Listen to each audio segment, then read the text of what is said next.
Hey, what's up everybody? Video 44 coming at you another video. So just wanted to get out the house for a step. It's a little later in the day than usual for myself these days. It's about 12:30, something like that, 12:15, and just felt like walking out. I still want to keep that walking going. Might hit Hollywood, might do the whole big walk thing, but the thing about it is I have something scheduled at 5 o'clock that I'm gonna need my phone to be able to at least be on the charger at that point. So the way that I like to do things, I usually deplete my battery and end up having it like 10% when I get home. If I'm starting my walk later, then by the time I get home, it might be after 5 o'clock. So it's like, and my phone might be depleted. So it's like, I probably should kind of keep all of this in mind as I go about whatever I choose to do today. But I did want to turn on the camera right now and just say hello to everybody. My morning's going good. I don't have any complaints. I had a dream last night, had a lot of people in it, man. A lot of people in it. Some of my old friends that I haven't seen in years. So it was a lot going on, man. I don't honestly want to get into the dream too much, but just to say that it was very eventful. And you know, it was one of those situations where sometimes I wonder if my dreams actually allude to certain things that are going on in real life, or if it's something to those dreams that ultimately will provide me some outlook, some wisdom. So that was one of those. Usually I'll tell you what the dream was about, but it ain't really that pressing to do so in this particular situation. But I slept well. The bed has been great, and you know, I mean, I think if anything, the reason why I'm so late in leaving the house right now is because my body was really tired. And I otherwise, just like yesterday, want to lay down and sleep during the day the way I'm feeling physically. But mentally, that's not where I'm at. And I know why that is because I've really been pushing the body. You know, after having a couple weeks where I was kind of wishy-washy about my hundreds and not doing any walking, and then immediately jumping into a lot of walking, you know what I mean? And then having the start of the week that I had, where I had to stay in the NoHo hotel for 2 days without working out, and then 3 days of pushing hard. So it's like your body's just tired. I'm 40 now. I ain't really a young guy like that. So some of the stuff I'm asking my body to do is a little much. But what I can tell you is, yesterday I felt this way coming into the situation, and then by the time I got home I was 100% sweating, feeling good, and then proceeding to do my workout even further. So I think this gives energy, not takes it away. And I think that you can find that this is ultimately more beneficial in walking and moving around and making yourself active, rather than laying down and capitulating to that feeling of being tired and just saying I'm tired, so I'm gonna lay down. You can say you're tired, but I've found that leisure walking ultimately isn't too strenuous. When you're feeling that way, it can be beneficial for me. So that's what I'm doing. I'm just going to leisure walk, maybe go to Hollywood. You know, I tasked myself with buying a few things, but nothing too serious. And of course, trying to do all of this and try to get home by 5 o'clock, which I got about 4.5 hours to do everything I want to do. So I think I'll probably get home at 5 if I'm lucky. Maybe probably 5:30. Hopefully I still have some battery left to do what it is that I want to do, which is drafting a basketball team that I scheduled. And you know me, this time of year I'm trying to max out on all of my fantasy basketball teams. Draft every possible team that every possible platform would allow. So that's just what I'm doing. But yeah, man. It's one of those days where you hope that you can find yourself in a space where you feel good, better than you do when you leave the house, you know? It's a great mirror behind me. But anyway, what else is going on? Man, a lot of stuff, man. I've been hearing a lot of stories that are seemingly suppressed. That's been really the theme of what it is I've been paying attention to. Stories that are not being told by the media. You know, you got this guy that set himself on fire across the street from the Israeli embassy yesterday in Boston. You probably didn't hear nothing about that. But essentially, the footage that he released this morning prior to him doing so, basically he was saying, yo, I'm raising awareness for the genocide just like Aaron Bushnell did. And I'm one of many people who want this to end, and he encouraged all of us to contact our congressmen and our representative areas to try to bring about the demand to see us divest from Israel entirely. That's why he did it. Just like everybody else who's been doing this type of stuff. It's because they want to see people not die, and they want to normalize the urgency necessary that isn't being provided by those who are in position to make the change. And so, rest in peace to him. I do believe he passed away from his injuries. That's a horrible way to die. And I don't think there's a more honorable way to commit suicide than to do it the way he did it, man. Even though it's awful, I don't think there's a more honorable way to do it. Honorable way. You know, mental health is a very difficult thing to deal with. It's a lot of fire engines coming my way, so give it a second.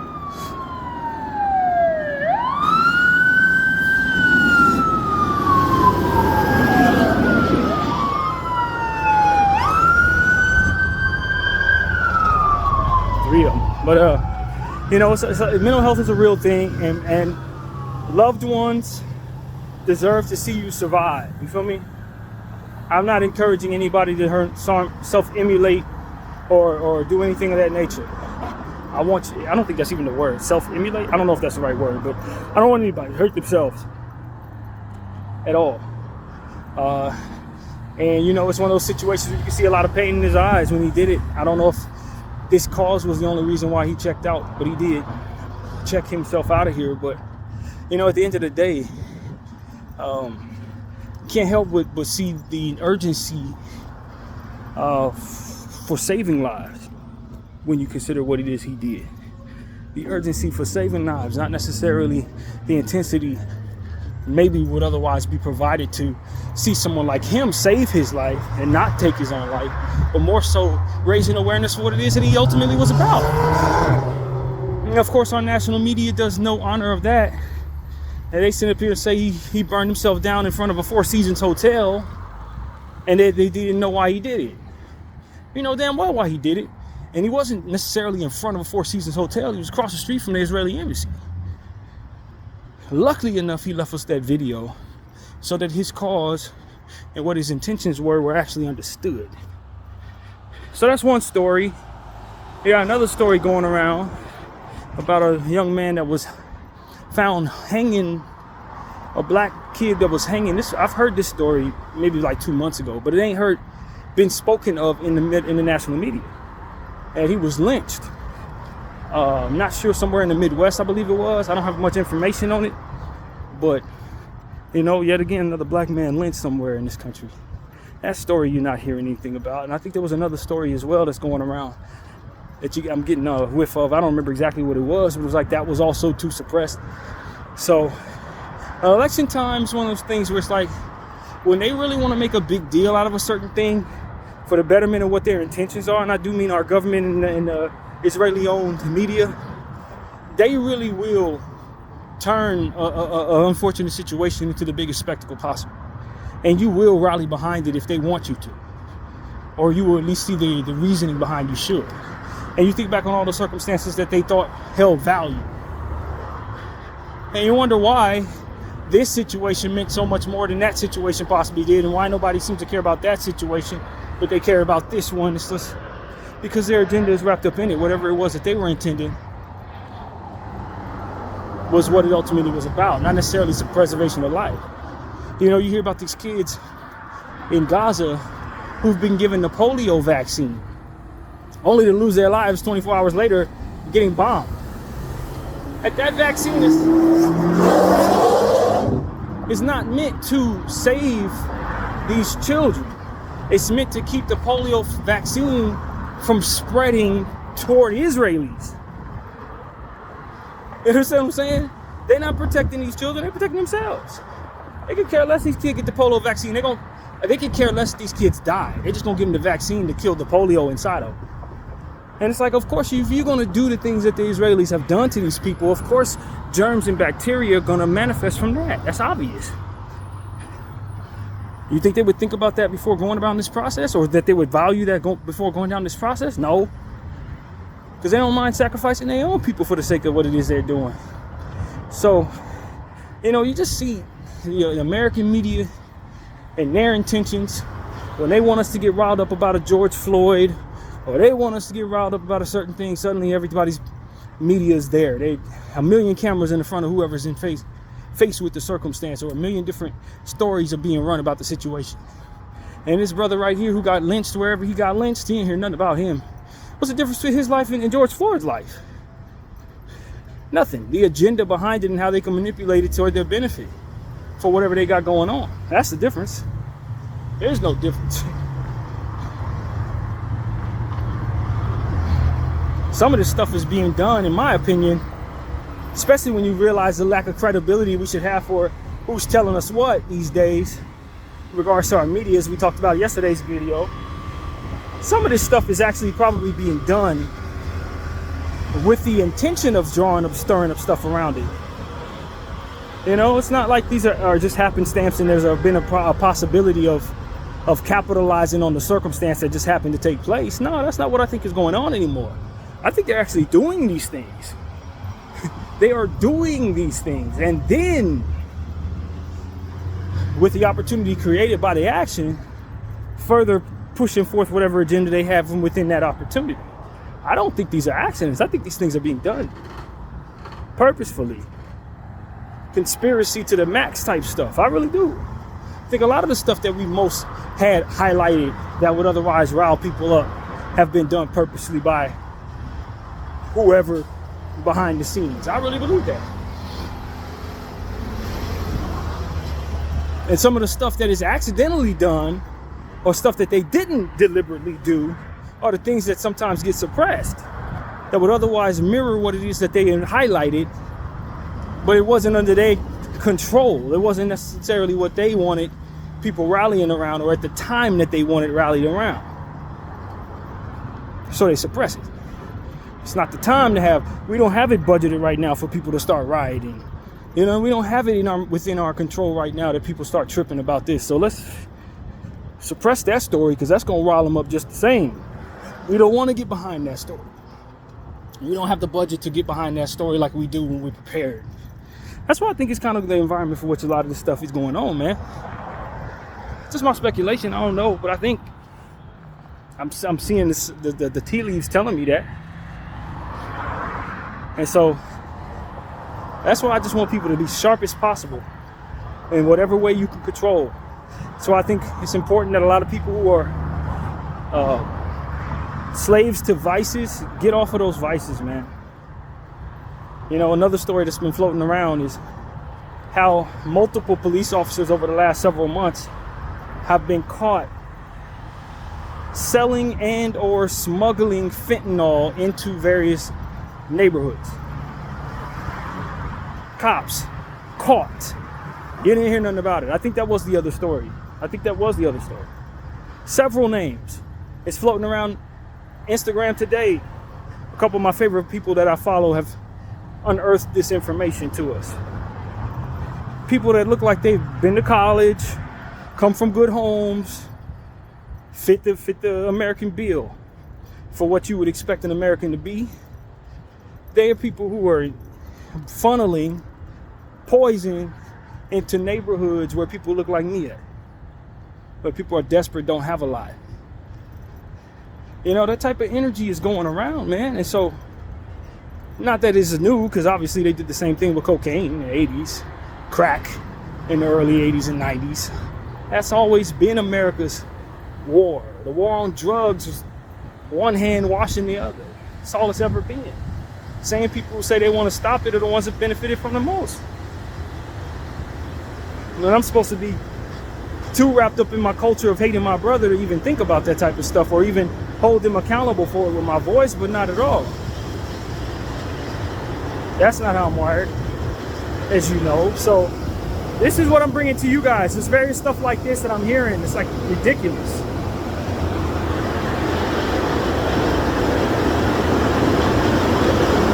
absolutely ridiculous.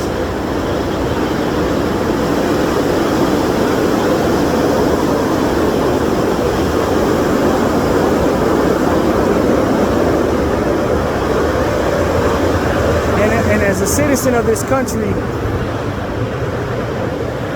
I would love to not be part of the problem that the world's issues and my fellow brothers and sisters' issues.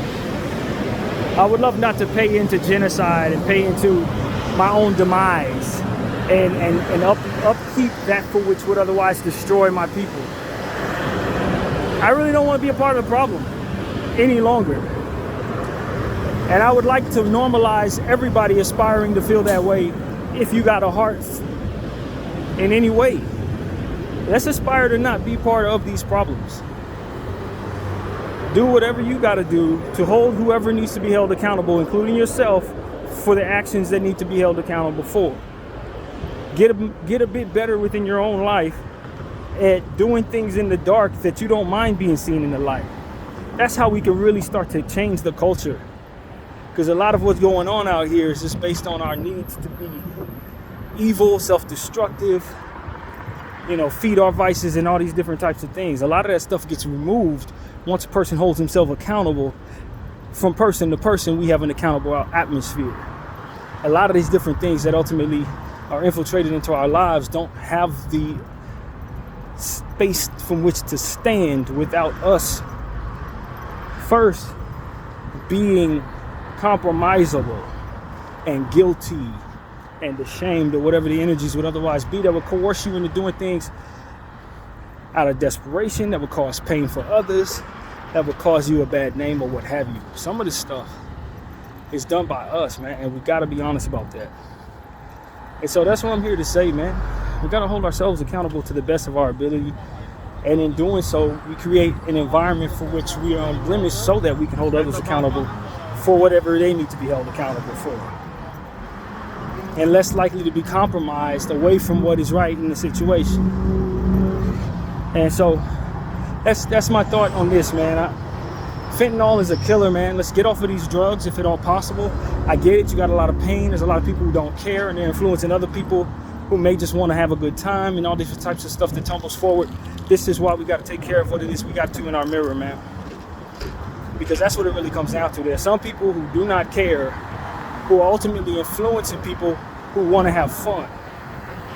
You feel me? You drinking hard and you smoking hard and you doing what you doing hard because you are done with life. Your indifference for your own life then influences that for which is just looking to have a good time and ain't really all that bright about it. You know what I mean? Young people who just want to have fun. You're creating the atmosphere from which it is cool to do things that self-destruct them. That's why loving self is important, amongst other reasons, because you don't contribute to the environment for which it is fine to do self-destructive things. That's why it's important to reach one, teach one in regards to loving others and loving self. Doing things that reflect positively upon yourself, so when you look in the mirror, you don't hate what you see. That is also a domino that pushes forward bad culture onto people who otherwise just need someone to speak to them in a smart and helpful way. And this is what being responsible is all about. Some of us are too far into the dumps with what it is that we believe in about ourselves and about the world around us to really be part of the solution. But like I said about other things, when you reinforce negativity, you become what is possible in regards to negativity carrying forward. Just like optimism caters to the environment for which hope is found, pessimism caters to the environment for which destruction is found. So we got to put forth a positive message and a positive posture for ourselves.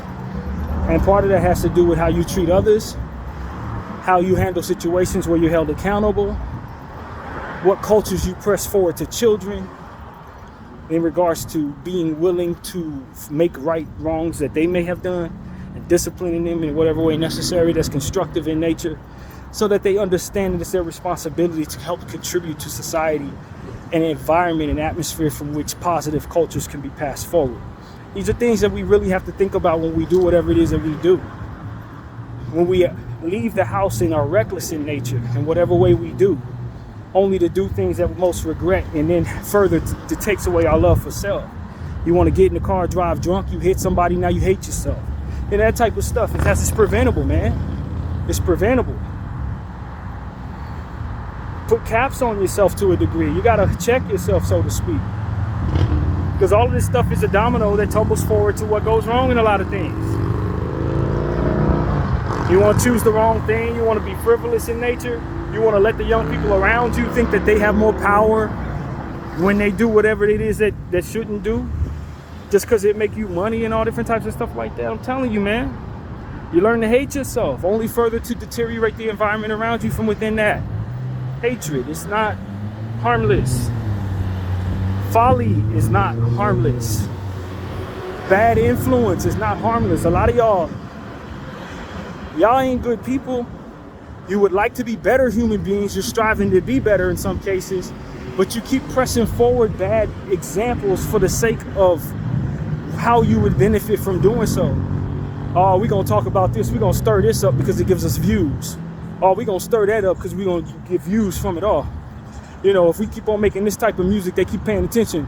And you value your short-term definition of success and the otherwise short-term appreciation that comes with doing things that ultimately tumbles forward a domino that hurts us. You are a big part of the problem. And even though you want to be a better person, maybe you gave $1 to somebody or didn't ignore a phone call or whatever, you're still on a larger scale with your influence, providing something to the world that makes us worse. So it ends up taking away from the good that you ultimately are hoping to aspire to become. And you can feel bad about yourself and hate yourself for it, but that don't help. That's not a solution, as I've already described. Some mistakes can't be made once. Sometimes you really have to hold yourself accountable. You can't wait for the environment to hold you accountable. And we really do need to help share the wisdom of that with one another. Because the truth of the matter is not everybody is intelligent enough to make the decisions necessary to reflect this positively upon themselves and their communities as ultimately they would want to. They just don't have it in them. They don't think those thoughts. They need those thoughts to be suggested to them. So if you're holding back some wisdom, or you thinking, I don't like this person because they're younger than me and I'm jealous of them for whatever reason it may be, or they got a little more than me so I don't want to share any of my information, or I'm apprehensive because they have certain differences within themselves that ultimately wedge them between myself and what I'll accept. So I'm not going to be able to have that conversation and ultimately give them that information and that wisdom that ultimately I've gained in life. You're just part of the problem. Because otherwise, without your wisdom, you ain't going to be able to see within them what would ultimately contribute to the environment you want to see. When you say you want to be a better person, you want to see a safer neighborhood. You ain't talking to that dude, and that dude needs to hear what you got to say. Or you going around trying to clout chase, so the only thing he gets from you is stuff that otherwise contributes to a worse environment. The system that makes that cool is self-destructive.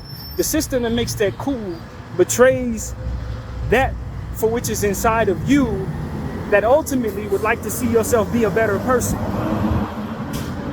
And those who agree with you that you should continue on that path are also further part of the problem.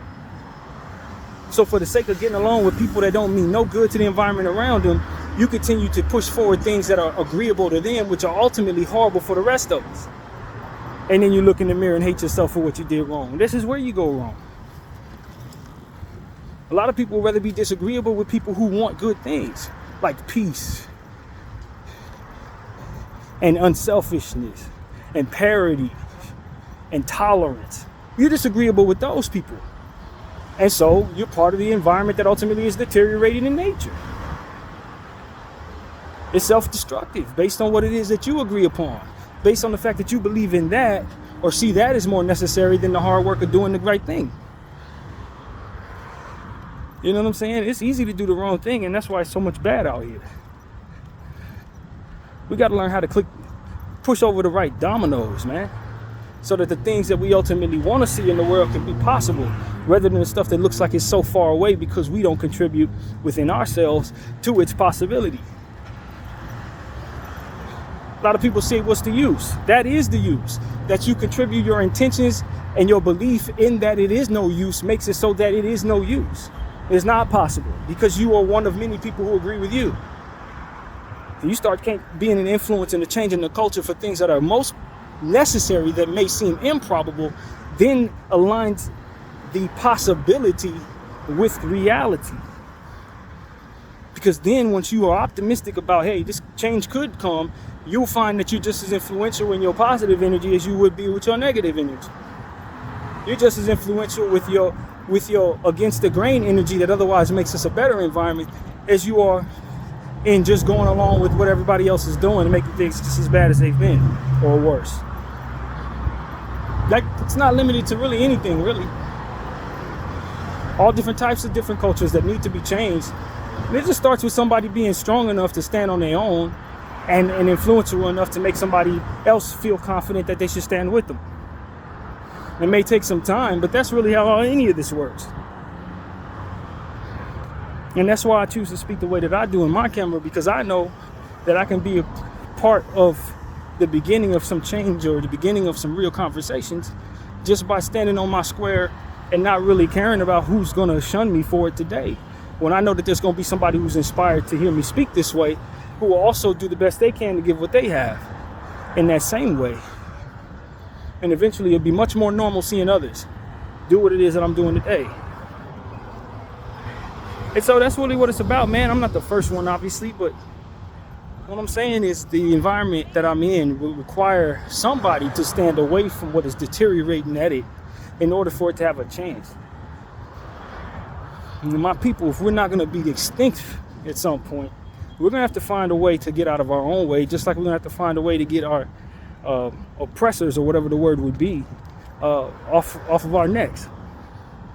And a lot of y'all don't want to say, oh, it makes you weak when you admit there's an oppressor, or that you call yourself a victim. No, that's just a person who understands the history and is not afraid to acknowledge it. I don't find this weak for me to acknowledge a fact. My people were once slaves. The absorption of that truth requires more effort than the denial of it. I find more strength in being able to admit that these things were done. I'm not giving the oppressor any power by admitting that he was an oppressor.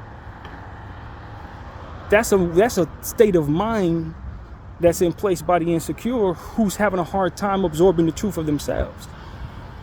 I'm not weaker. My people survived something that your people may not have been able to. How does that make me weak? We were the son of slaves, 400 years of straight slavery, and we're still walking around. Could your people do that? Nah, probably not. Probably not.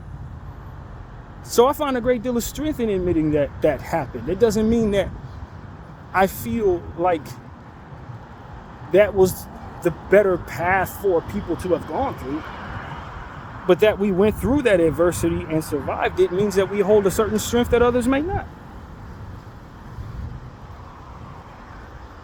It's just like any other situation. The more you go through, the more likely you're able to withstand something else and be able to survive what it is that whatever's coming, or to go through it again if it's forced to, for which I would never claim in regards to this conversation. As to where somebody else who's never been through nothing at all, who's never faced any adversity as a people, they're infantile in regards to that type of strength. It's not found. You can't manifest that out of nothing. The ability to adapt to desperation comes with the experience of going through it. The ability to adapt through torture and the resistance to such pains would only come from actually going through such things. And so we ain't gonna have the context to be able to relate to one another when I haven't been through what you've been through and you ain't been through what I've been through. This is why my influence in regards to my expertise or my experiences are so important and so unique. Because I've been through this and maybe you haven't. And I can help, through my articulation of these experiences, guide you towards some point of view that otherwise you ain't getting from nowhere else. Why would I be ashamed to say that my people were oppressed when I have that full understanding that my strength comes from experiences that I've been through that no one else has? I'm not empowering the oppressor. The oppressor looks terrible. Oppressing people is terrible. Normalizing that through the conversation just the same. Bringing shame to that person. Look what they put us through. And how much do they benefit from it? They rigged the game for themselves. They're not honorable, they're cheaters. And that curse that they laid upon themselves for what they did to my people is ultimately something that's going to be facing their future. Why would I be ashamed to tell the truth about them and myself? Only if not for being in an environment for which they still control. For which it's normal to oppress one's own oppression and the truth of that oppression, rather, for the betterment of their feelings. If they control that environment is the only reason why that's normal. And I'm smart enough to think my way through for which is not normal at all. So that's what I'm telling all of you, man. I don't find no shame in that. I don't find no shame in that at all. And I don't think you should find any shame in whatever your walk is, including that for which is oppressive. Because at the end of the day, as I always say, if I'm going to be somebody that comes from that group that did all that bad, I'm going to be the best one of them.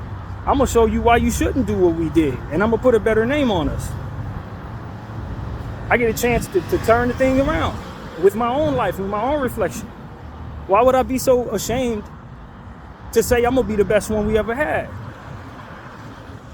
Many people want to run away from black history because it exposes the evil of white history. But the history will teach you how to not make the same mistakes twice. History will teach you how to survive what it is that you're going through now.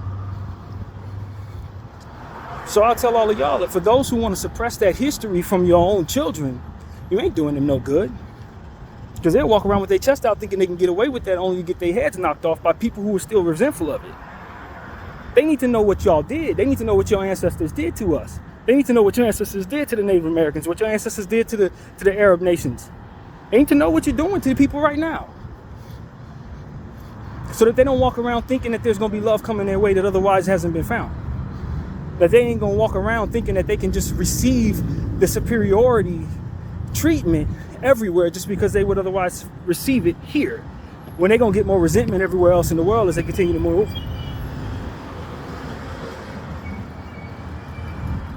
And how best is he going to be able to undo that nonsense, but to be not only aware of it, but to be a solution to it by being better than that for which his ancestors ever could be? How can he find himself being able to undo that for which is due resentment, if not for the good deeds that he's going to put into the earth as a better version of the people that he represents? And the uphill battle that requires means that it has to stop somewhere so that the battle doesn't continue to go uphill. So it would be in his best interest for the betterment of who's coming after him to start that process from within his own mirror. So why would he be ashamed within his own skin when there's so much good that can come from the position he's in? That's the problem. Hatred wants to continue doing things the wrong way. Supremacy wants to continue doing things the wrong way. It doesn't like the respect that could potentially come to itself from acknowledging its wrongs and making it right. An evil entity never wants to be held accountable because being held accountable means it has to change its stripes. If the logic comes through, it knows that what it did shouldn't have been done, and that means it has to do something different. They're scared of that change. If there were any strength involved in that entity, it would have never had that for which it did be a part of their history to begin with. So while you're trying to suppress the history, you're also suppressing the wisdom. While you're trying to keep people from knowing what you did, you're also keeping them from learning from what you did. It ain't helping nobody. Just like we say about what the Zionists are doing with the Jews, you're not helping the Jews. You're making it so that people hate Jews indiscriminately without even identifying that you're standing behind them, pretending to be who they are, doing things that you have no business doing, representing them. So when they go anywhere, if they don't stand up and say, not in our name, people are going to think they go along with the stuff that you're doing while wearing their hat. How does that make you positive for them? It doesn't. Only to those who believe your lie, not to those who actually know what the hell you're doing. There's nothing more anti-Semitic than Zionism. Nothing that makes them less safe than Zionism. than that for which would make it so that everybody can't stand them and would think the world's better without them being on the earth. That's not a good entity. If a black man puts on whatever type of uniform and it pretends to be something he's not, now he caters to the environment for which would influence the world to believe he's a certain way. So how is he doing any good for me when he does that? This is no different. It's important that people like myself come out and say, yo, I'm not him. I'm not him. My reputation should not be attached to his fate just because he's masquerading as me. I'm not him. And that's what Jewish people are responsible for today. Whether they like it or not, whether they have a feel for this type of thing or not, you're in a space where the Zionist has now put on your hat and weaponized the world against you and himself. And I think a great deal of you are doing a very good job of helping us all see the difference between the two. And that's going to be an uphill battle from here. It just is what it is. Not in your name, not in our name. That's what it has to be. That's what it has to be. The Zionist didn't leave the Jew any choice. Either that or he's just going to be seen as the Zionist, the Jew, the same. And that is not fair, nor is it what's going on. That's not the truth. And so I've seen many good white faces stand up against genocide. And when I say the oppressor, I don't have to include them because they're being that good white face that ultimately turns the tide on the representation that they are an oppressor. They have no intentions within their own vessel to oppress anyone. And a lot of people stand resentful of that. I saw a meme very recently that said, I hold my gun and I only receive the responsibility for my own actions. It was like a American, what do they call it? It's like a deeply patriotic American meme. And while I didn't disagree with it, the reality is you can't will that. You got to influence that. You can't stand on your square, not denounce the behavior of those who represent you poorly, and then proceed to say, I stand up against the wall ready to shoot down anybody who otherwise wants to hold me accountable for that of what people who look like me did. You can stand on that square, but it's not going to keep them from attacking. You got to be able to put yourself in the strongest possible position to appear to be the opposite of that for which is influenced against your people, so that people won't attack you, so that you won't even have to feel defensive as to stand on your square and say, only I should be held accountable for my actions when you represent a group as you walk the streets. Whether you like it or not. That's not something you can take off or put on. You're a white man, you're a black man. And your resentment toward those who would otherwise lump you in with those who stand together and doing bad things is not your fault, but it is your burden. So you can sit there and further create more enemies, fighting off the ignorant who would otherwise hold you accountable for stuff you didn't do, or you can put on a better representation of yourself and denounce whatever was done in your name that shouldn't be, and not have to fight off any of those enemies nor hold any of that resentment. It's a choice. Are we going to be part of the problem, or are we going to be a solution to these problems? It's a choice. Are you going to further reinforce the negativity upon your people based on you standing on your square and not doing anything to denounce the energy, or otherwise influence it in a different, more constructive way? Influence your image is what I'm trying to say. Or you could just be one of those people that are like a porcupine. Anything that comes close to them is going to get stuck. You ain't going to have no friends, you ain't going to have no one near you, and everybody's going to understand that they're probably best for not doing anything for you, period. That's not the way to handle that. When somebody sullied your group's name, that's not the way to handle that. Back yourself into a corner, act like an injured cat. That's not the way to handle that. That's just further reinforcing more negativity upon your image and that of the people you represent. You can't will yourself away from that. You are what you are, and you got to represent it to the best of your ability, or further play into the stereotype, whatever that may be.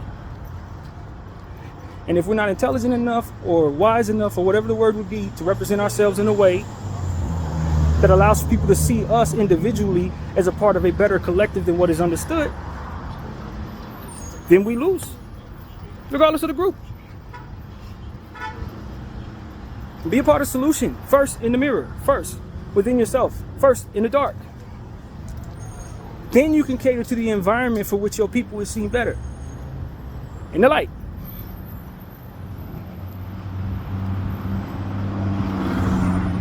And robbing your children of the truth of your history isn't right. That ain't right. Robbing your people of the truth of their history isn't right. Or allowing yourself to rob the history of others. You can't suppress resentment with suppressed history. The stories get passed down within the households from grandma to granddaughter, regardless. The truth is hidden, but not lost in a lot of cases. So you're trying to erase the history from the history books or try to make it illegal for people to find that history does nothing positive for you, and certainly does a lot of harm for the energy you're doing it to, for the people you do it to. I want Black history to be in American households and American schools. Everyone should know of what was happening in those circumstances so that they don't capitulate more of that energy going forward, and so that they don't dare to try that trap again. And if you want to suppress that history, either one or two things in my mind: either you don't have the wisdom that it is I just described, or you want to try that crap again someday, and you're hoping that by suppressing the history, people will fall into that space again. Whatever the case may be, I don't think it helps anything. Not your cause and not ours. It's got to be better than that, man. We have to be.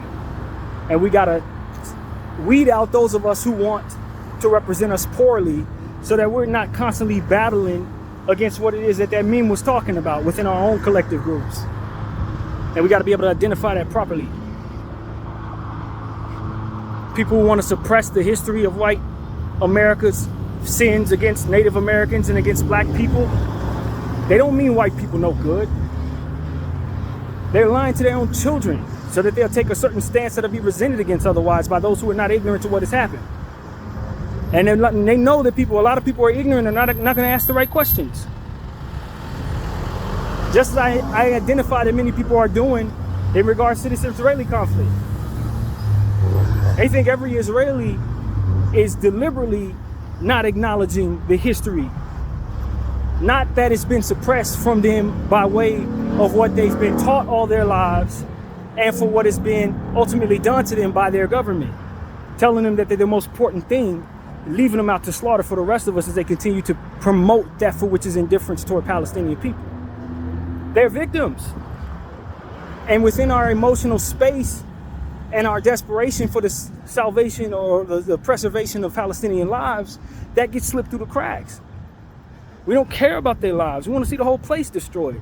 Never mind that there are some good people there who are trying to bleed through the propaganda that's been placed upon their head for 75 years, who don't want to continue to see the deterioration of others, who otherwise don't want to continue passing forward conflict cultures to their children,